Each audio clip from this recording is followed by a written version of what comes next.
Okay, hello.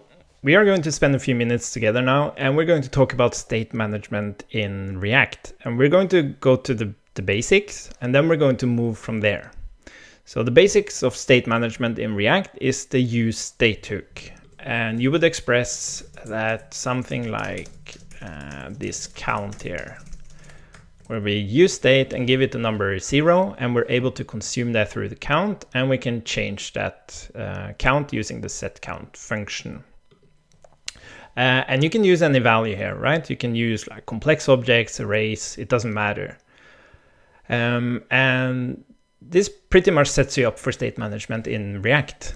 But we also have another hook. We have this hook called useReducer.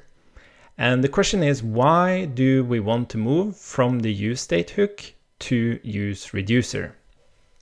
And looking at the documentation in React, we get a few hints to why we might want to use a reducer instead.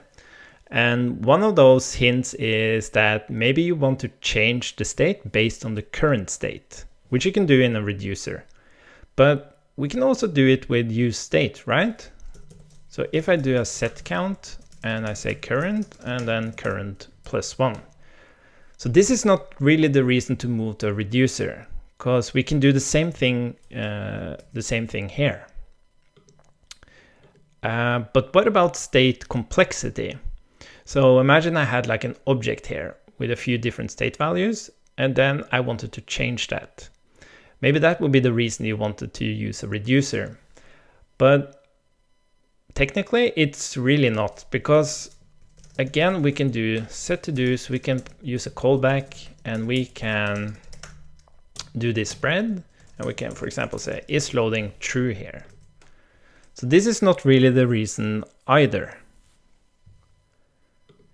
So what about creating callbacks? This is also mentioned in the documentation, that instead of having to create all these callbacks and pass it down to child components, with a reducer, you can just pass the dispatcher. And while that's true, we can technically also, in this case, remove this increment and rather pass down the setCount. That's perfectly fine. We did one thing here though. We did remove a constraint we had created. So with our increment callback, it was only possible to increment that value by 1. So we're onto something here using this callback, but technically, passing down setCount or a dispatch doesn't matter. It's the same thing. So why do we actually move to a reducer? And as I mentioned, we are actually onto something. Because there are two reasons you want to move to a reducer, and they are not of a technical nature. It's more of an abstract nature. And it's explicitness. Number one, explicitness. And number two is constraints. And what does that actually mean? So what we do now with this reducer is that we still just have a number here, but by default, we can't change that number, right? It will always, if we dispatch here, it will always return the same number. So what I mean about being explicit is that we can actually create an abstraction over this number. And this abstraction is increment. Oops, we need a case. Return state plus 1, and it's a decrement. And this is how we are being explicit. We are saying that this number actually has a meaning. And the meaning of this number is that it can increment by 1 and it can decrement by 1. That's the explicitness. And the constraint we have created here, which is part of the same picture, is that in this reducer, there is no other way to actually change it. So we have made it possible, or made it impossible, to change this number in any other way. And what explicitness and constraints leads us to is predictability in our application. So if you were to implement this count on your own, like you could just use a use state, right? And you would just use it where you were supposed to, and you will be happy. It's faster to do so. You don't need these concepts around it. But it would be more fragile. Like if another developer came in, they could start changing that number in another way that you didn't intended when you created it. It might seem silly when I just talk about a number, but this is what happens in programming, especially in teams and bigger applications, is that we lose this explicitness and the constraints, which means that down the road, it will introduce bugs. So this is, in summary, this is the reason you want to use a reducer. It's because you create explicitness and constraints in your code, which leads to more predictable code. But this reducer of ours, we say that it has state. But what do we actually mean when we say that it has state? Well, this is state, right? But what about is loading? Isn't that also state? And data, that's also state. And the error is also state. But we also have this other thing we call state in this reducer. And it's the implicit states. It's when we talk about what state is the reducer in. And they are not really mentioned here explicitly. They are there, but they're not mentioned explicitly in the code.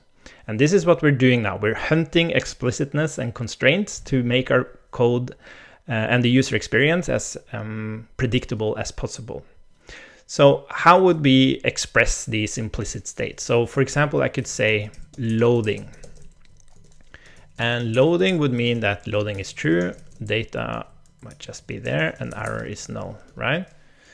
I could say it's loaded, which means is loading is false, data, maybe there is some data there now, maybe not. And then we have error, where is loading is false, data right there, and error is I have an error. So these are the implicit states of the reducer. But the thing is, we are kind of trying to infer these states from these state values, right? So when is loading is true, we're in a loading state. When we have an error, we have an actual value inside error. We're not being explicit about these actual states.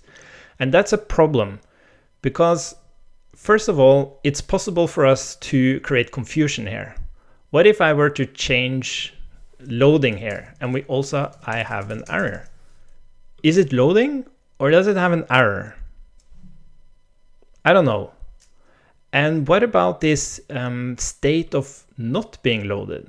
Initially, nothing is loaded here. How would we express that? Well, you could say that, okay, when the array is empty, it means that it's not loaded. But there might not be any data there. So after it's loaded, it might still be empty. You might give it a null to indicate that it's not loaded. But then you have to check constantly in your code, is the data null, to see if it's loaded or not. So you really want to be explicit about it not being loaded. But how would we write that? So what we're going to do now, we're going to clean this up. We're going to be as explicit as we can. So we have not loaded, where there aren't any related values. When we're loading, we don't have any related values. We're just loading. When we're loaded, we have the data. And when we have an error, we have an error message. So this is a different way to express the same state, but it's explicit. And we actually cover all the different states. And we have the related value to each state, where loaded has the data and error has the actual error, right?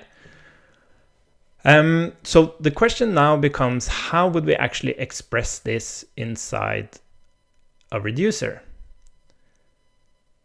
So let's look at this reducer where we have implemented the state we just talked about.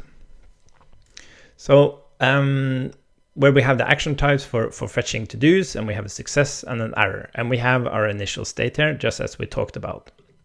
So if we were going to be explicit about the states here instead, well, we could introduce a property named state. So we could say that it starts in not loaded. And when we are fetching to-dos, we are moving to a loading state. And when we have some to-dos, we could say state loaded, and the data would be action data. And if we have an error, we could say the state is error, and the error is from action.error. And that's basically it. Now we changed, it's the same state that is being expressed, but it's being explicit. And now there is absolutely no confusion on what values are available in what states, and we are actually covering all the states.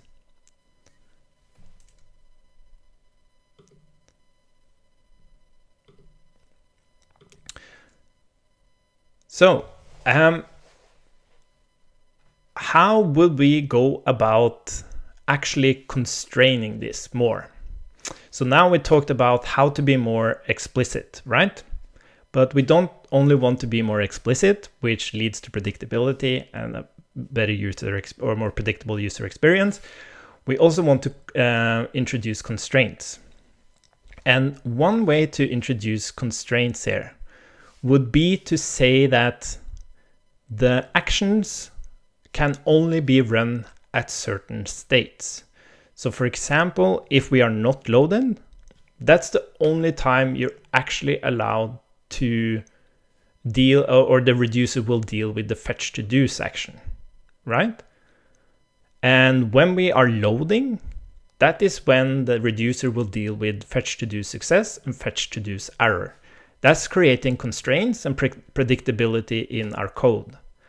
And the question is, how would we actually express that? So instead of switching on the action type, now that we have an explicit state, we can rather switch on that instead. So we would say todos.state here. And now we would have to say case is not loaded. Let's just write out the cases first. And we have loading, and we have loaded, and we have error. And now we would actually have to introduce the switch of the action type within every. Let's just express this in one of the cases. Of course, we're going to clean this up a little bit. Let's make this a little bit nicer. Oops. There we go. And we would have to return to do's here. Okay, so this looks a little bit boilerplatey, because now we're saying that in the different states, we're explicit about dealing with the different states. And within that state, we are explicit about what actions we actually want to deal with. So in this case, let's copy this so that we are perfectly clear about this.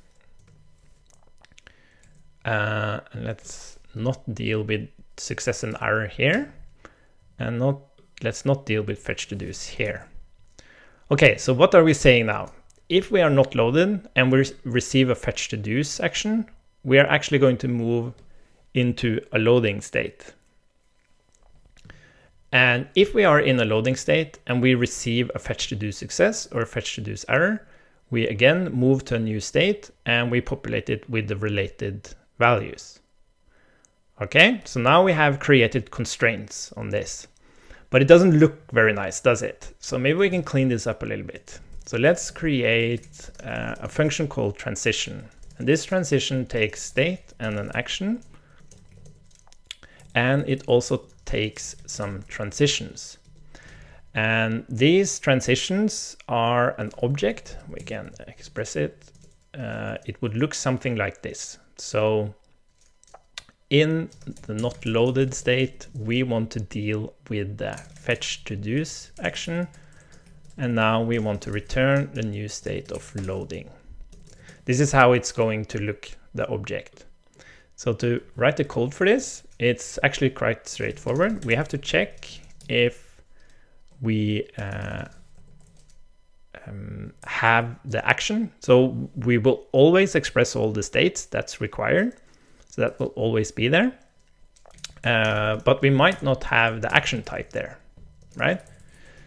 So if we have the action type there, we're going to call it with the action, and we're also going to pass in the state. And if we don't have any match, we're just going to return the state. So bear with me here.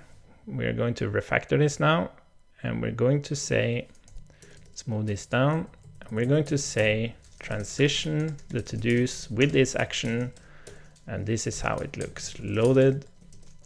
And we're going to say fetch to-dos, and we are going to return this thing. Maybe I can just write it out again. Yeah, let's just, I think I'll do it faster if I just type it again. Let's see. And I want you to see the result of this. So we're going to write this out. So when we're loading, we're going to do fetch to-dos success, where we get the data, and we're going to return a new state of loaded with that data. And then we have the error, where we receive the error, and we're going to move to an error state with that error. And then we have loaded, where we don't deal with any actions anymore, and we have an error where we don't deal with any actions anymore.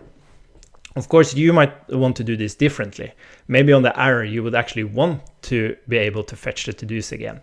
And the way to do that is just, okay, let's express that. So when we're not loaded and when we're in an error, we want to deal with the fetch to-dos state. Fetch to-dos action. But what you're seeing now is us keeping the explicitness of the states and what actions can be dealt with within each state, creating the constraints. So we've improved the explicitness and the constraints of a reducer in the hunt for predictable user experiences. Okay, let's move on. So this was about constraining the reducer itself. But what about the logic that actually deals with fetching the to-dos?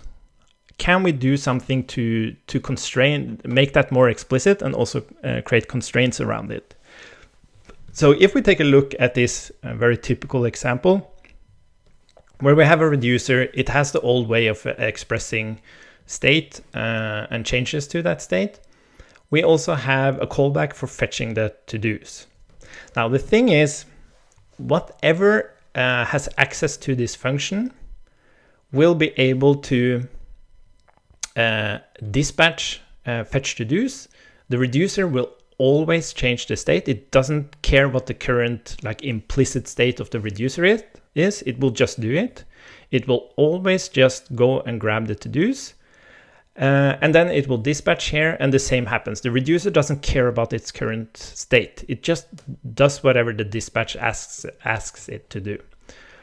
And that's not ideal, is it? It's very fragile. It's very similar to our useState example, where, okay, if you have this function, you can just do whatever you want with it.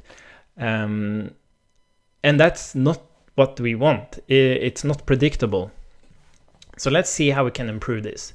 First of all, we're going to move back to the previous slide, and we're just going to copy this part. We're going to use that.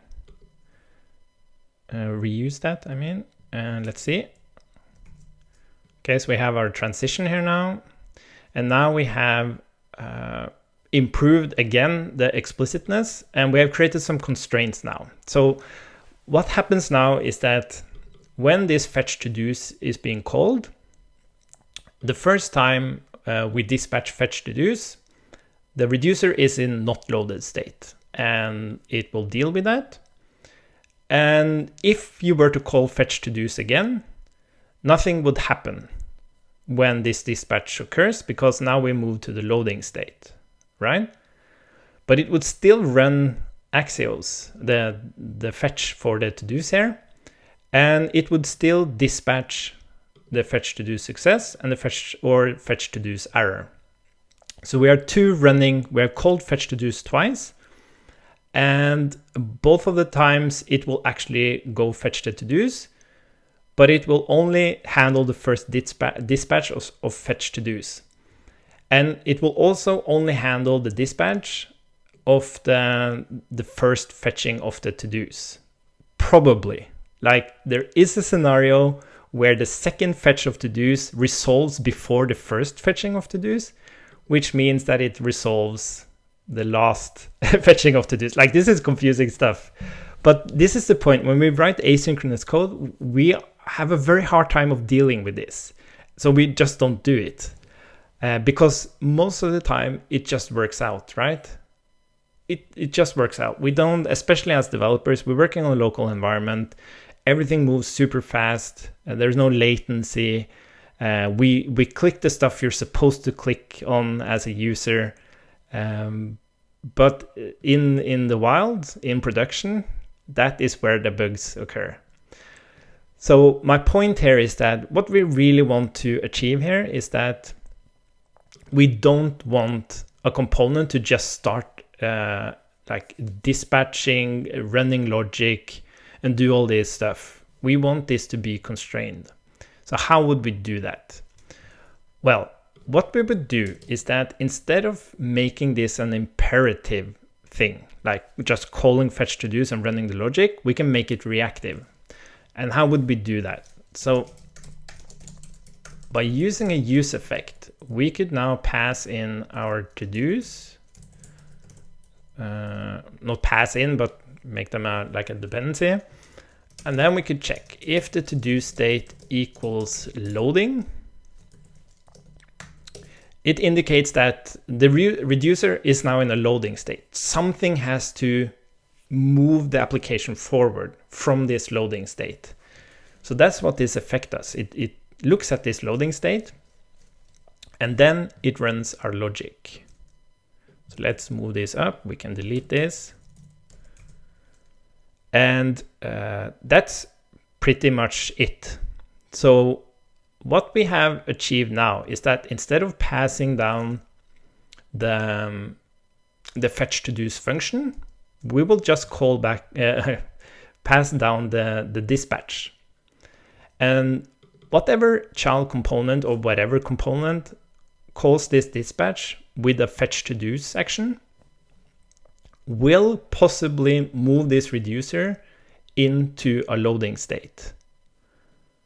And when it moves into a loading state, this use effect will trigger and will actually start the fetching and resolve these things.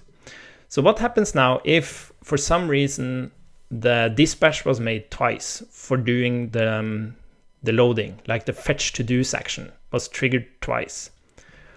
What would happen here is that on the first dispatch, it would be treated by the reducer and it would move into a loading state. But the second dispatch of fetch to-dos would no longer be valid, which means that it wouldn't move into a loading state again, and it wouldn't trigger the logic again. So what we have enabled now is more constraint on actually running logic by basically reacting to the state changes, meaning that the reducer is the thing that drives the application. It chooses what states it's in, and then the outside world is reacting to those explicit states. Instead of the reducer being at the mercy of everything that's happening outside of the reducer, which was the case with our fetch to-dos callback. Then we ran the fetch to-dos callback first, and stuff happens outside of the reducer, and then the reducer just tries to keep up and do what it's supposed to do. But that is what causes bugs. But let's take a look at this. We can actually make this a little bit more expressive. We can say, we can create like exec, and it takes a state, and it takes an effects definition. So let's just write this out. It's similar to the transitions we see here. But what it does is that it looks at, do we have an effect that wants to run related to a specific state? And if it has that, we're going to, we can actually express it like this. We're going to run it, and we're going to pass it the state. So instead of expressing this this way, we're going to do exec to-dos we're going to say loading, and then we're going to have like this instead. So what happened now is that now we're able to more explicitly express what kind of effects happens in the different states of this reducer. So we might have something happening when it was loaded, for example, or when it went to an error state. And the cool thing is that it's just a React effect. So if this callback would return a function, it would actually be disposed whenever it moves out of that state again. Okay? Okay, so that is logic. Let's see, let's move to another slide here. And that is related to rendering. Or, yeah, let's call it rendering. So one way of expressing rendering is that we typically do something like this in React. We say, we have these different states, right?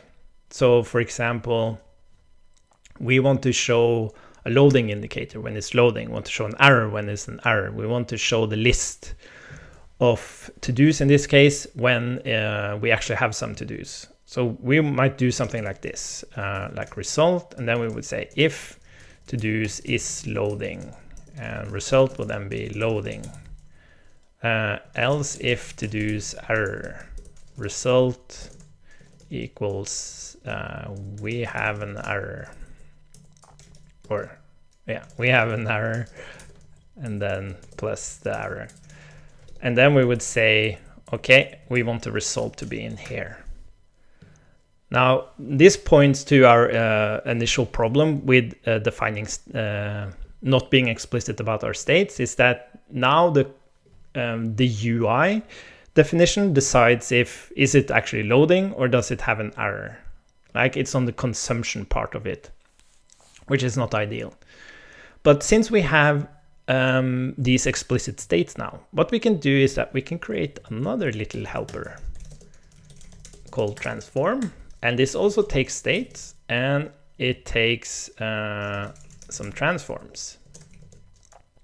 And what we do here is that we basically do exactly the same as exec.